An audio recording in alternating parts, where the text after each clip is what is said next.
A few months ago, I finally called my college friends. It had been years, far too many years, since I last heard their voices. The delay wasn't caused by distance or busyness. It was caused by shame.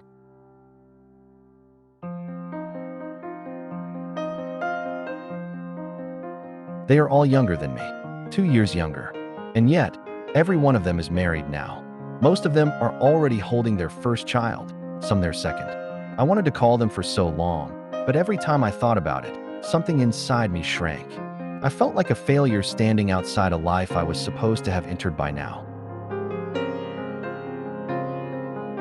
Failure has a way of clinging to you. Shame sticks to it like tar, heavy, slow, impossible to wash off. Because of that shame, I didn't call. I didn't congratulate them. I didn't wish them well. And slowly, without meaning to, I let those connections fade. Has something like this ever happened to you? We hear all the time that face-to-face relationships are the hardest things to maintain today. But what people don't talk about is how comparison poisons connection. My entire life, I've been measured against others, where they are, what they have, how far ahead they seem. And the people I once trusted, the people who promised they'd be there for me, never cared enough to tell the truth. They didn't stay. They didn't explain. They simply disappeared. And somehow, the blame always comes back to me.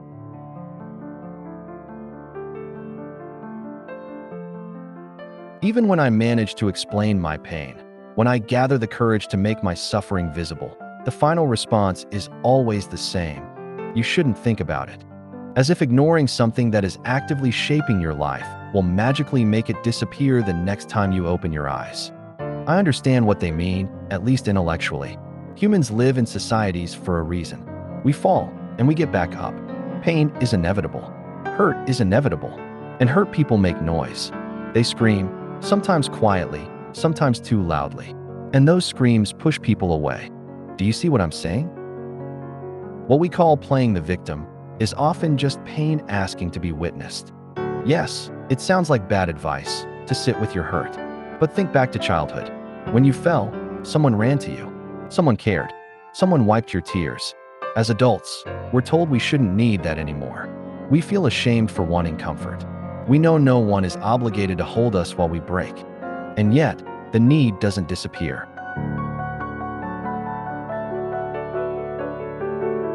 One reason people feel so distant from each other is over-reliance on relationships that were never as close as we believed.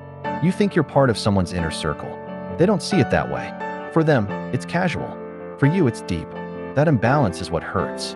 It hurts to enter someone's life believing you matter. And it hurts even more to realize how easily you can be left behind. Look at how casually we tell people to just go to therapy while calling ourselves good friends. Maybe you've said it too, to someone you love. We encourage them to open up and then redirect them to someone they have to pay to listen. That's the fracture we don't notice forming. Did it ever occur to you that the moment you told a friend to go to therapy might have been the moment you were supposed to listen?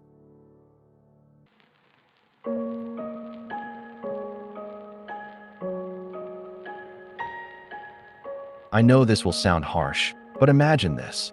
If you had to seek intimacy elsewhere despite having a partner, if the person meant to share that closeness with you was emotionally unavailable, what would be the point of the relationship?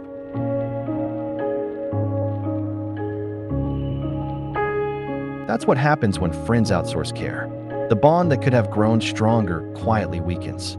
Cracks appear slowly, invisibly, and over time, people begin to think, if you can get this somewhere else, why should I stay here?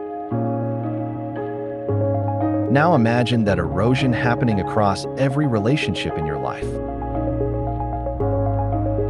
Eventually, something shifts deep inside you, almost subconsciously. You start wondering if you have anything to offer at all.